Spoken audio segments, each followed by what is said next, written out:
white in this country. But I just feel that I've reached a point beyond which I won't go. And would you call this racism? I think it has to be some kind of racism. I mean, I don't want to be too heavy on that. But I think the television companies, for instance, don't really portray black people outside of the stereotyped image that we see, that we saw in 1964 when we came here, and that we see now in 1982. The image really hasn't changed. You've got your standard types on television, the prostitute, or the pimp, or the gangster, or the unemployed, or the doctor, right? Which is how I make my living. I'm your actual television doctor.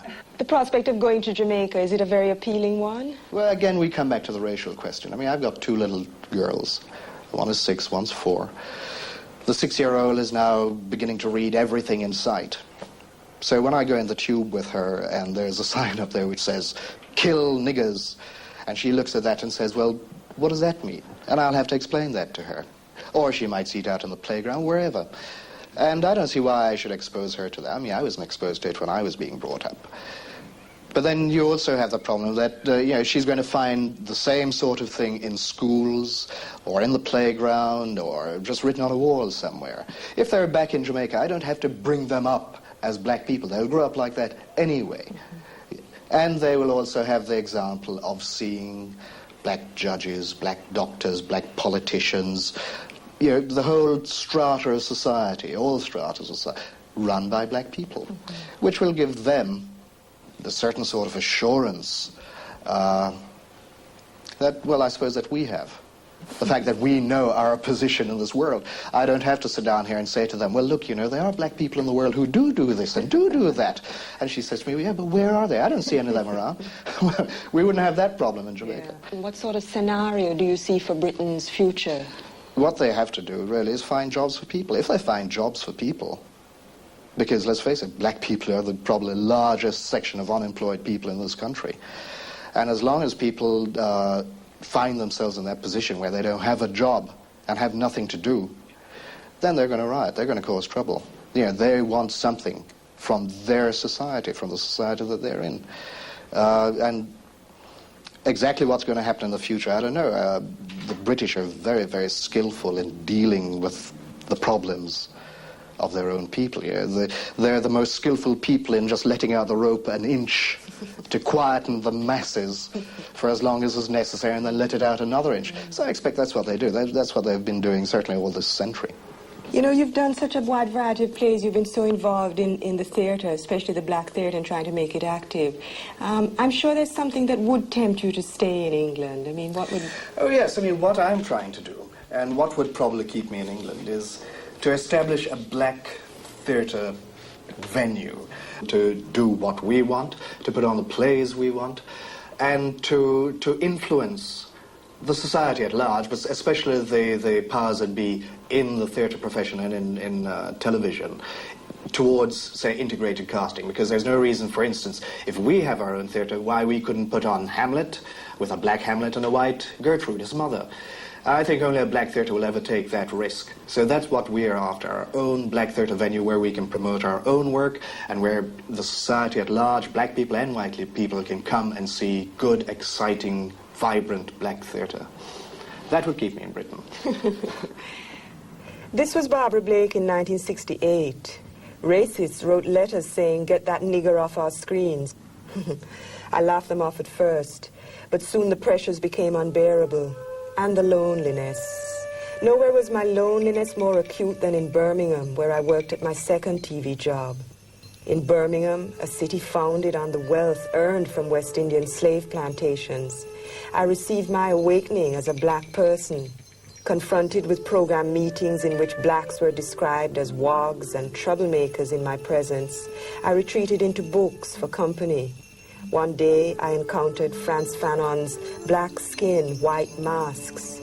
Within its covers was both my condemnation and my liberation. I was that black face wearing a white mask of assimilation, wondering why, no matter how hard I tried, I still was not accepted.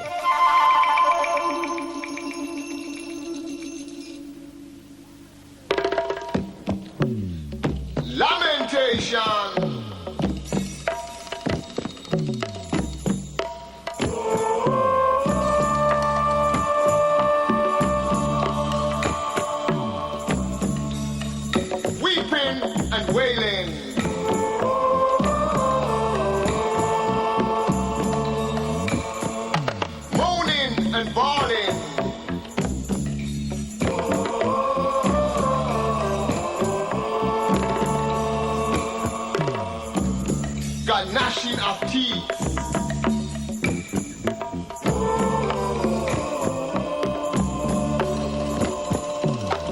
Lamentations, my people, lamentations.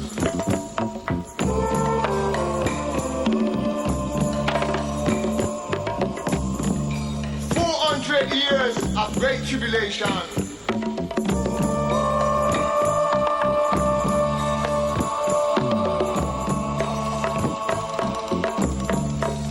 Working in the Americas.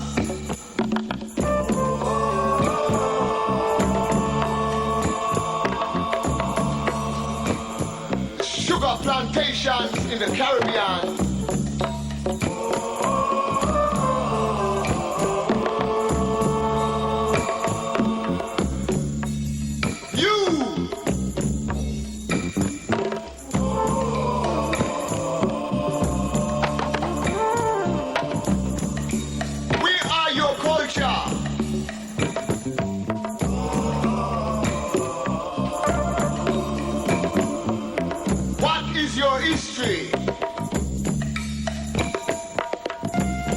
Your ways of life. You walking the banks of the River Nile, Upper and Lower Egypt. I priestess, kings, queens, emperors and pharaohs.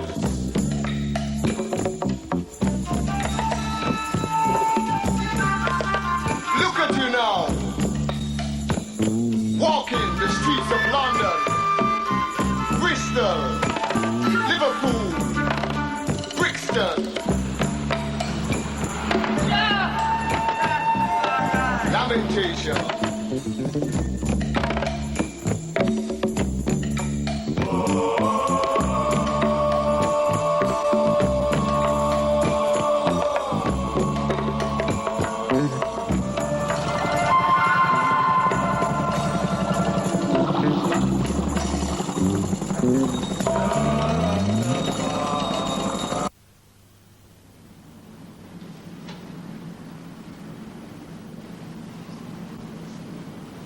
Nowhere has the rhetoric of racism been more actively exposed and articulated than in the British media. Blacks make headlines for mugging, never for fighting and dying in the Falklands. Press, radio and television have created racial stereotypes when they could just as easily have used their enormous power to create peace, harmony and understanding between the races. Joan Bakewell came to television at the same time I did, and I sometimes did interviews on Late Night Lineup, the program to which she gave such vibrancy in the 60s and 70s. Joan, there's been 20 years that black people have been here, and in that 20 years, there's just so much that could have been done. In the same way, we of the media can influence people how to think on the Lebanon issue, for example, just by our reporting or just by the fact that we focus interest on it. I think this is the area that we really speak of as black people. Oh, you're quite right. I mean, looking back, it's easy, but it's correct to say so much could have been done. In a way, though, we on this side of the fence perceive so much more that could be done in concrete ways. For example, we see too few black people employed in the media, which would assist the media in solving the very problem you say it has. Quite correctly, it is a problem, what to do. For example, there's one newspaper, I must quote, who called up and said, could they interview me? And I said, why not send a black journalist? And they said, we have no black journalists. Yet this is a newspaper that prides itself on being the bastion of liberal journalism. Then, you know, you find... You should have asked for a job. I should have, shouldn't I? You find things like this article, you know, Positively Prejudiced, where a newspaper has gone out to make a point that today it's featuring black women in black fashion and they're being positively prejudiced. And, you know, I remember, you know, it's something that you would think, well, how wonderful. But we, the black people, were offended by this. Because these are white fashion, isn't it? Yes, it's a white image of how they think a black woman should be in order that they may be positively prejudiced in our favor, you it's know? It's so patronising, I can see that. It had to be pointed out to me, though. I mean, I just thought, well, she looks lovely, that's very attractive. I didn't perceive that... And perhaps not all black people would feel that that was offensive. True. I think that's also true. I mean, the black community does not speak with one voice. Well, I think some people are further advanced in terms of what they really see as their identity. Some people are dealing with assimilation to a greater extent and would accept this, you know, straightened hair from a white fashion house, you know, as an ideal of beauty. I think, though, the wider issues are really best described by this kind of article, where the Sunday Times did a beautiful feature, A New Proud Optimism Now Lives in Brixton, as a model is built for a future Britain.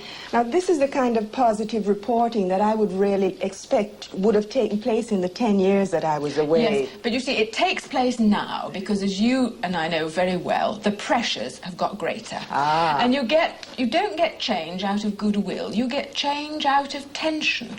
It seems to me that the media has been slow to perceive the problem as you perceive it. Not surprisingly, you live it, and the media don't, and slow to work out how to respond to it. The other thing that has happened in the period of the 10 years you feel has been wasted... No, not quite wasted, just, you know, passed without much activity. Yes, but it's been building, and what has happened within the black community is that it has found its own rhetoric, it has found its voices, it has found its Horace Ove filmmaker, its Paul Boating spokesman, and they do articulate that dissatisfaction to a point where the white community cannot avoid responding to it, and it has to be brought to that point. And that point sometimes is tragic for the whole community. But once that has happened, the media responds like lightning. You know, it's over-sensational, and this is what hits us very hard in a very painful way, you know? Those kind of blows. Race riots in Notting Hill. You know, the day before they didn't even know we existed. Well, you can't have it both ways. You can either have the headlines or not have the headlines. No, but you see, for something that is a riot. Do you see what I mean? When there is news, fair enough. But I mean, if it were not if a race riot were not a headline, it would be a disgrace to our community. Absolutely, but then there must also be an identification of the black community outside of just the times when there is a race riot. Certainly. People will behave not from, we wish that they might, moral enlightenment and love of humanity. It figures they aren't unconscientious people, but enlightened self-interest is a much more widespread and easily understood instinct. Well, we come with a different proposal, you see. We come with a proposal that all men deal with their fellow man's interests first, you see, and then we figure that that will create a perfect world. Not just that there must be tensions to make the self-interest to respond out of self-interest. Well, it's just another view. But that, of course, is the Christian view. Yes. And I think that is at some odds, and you can explain this to me, with the whole idea of repatriation and separatism. Now, that seems to me to break up the concept of humanity as one.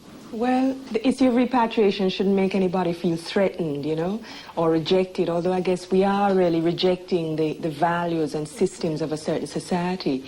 But it's just that we have a dream, we want a chance to do our own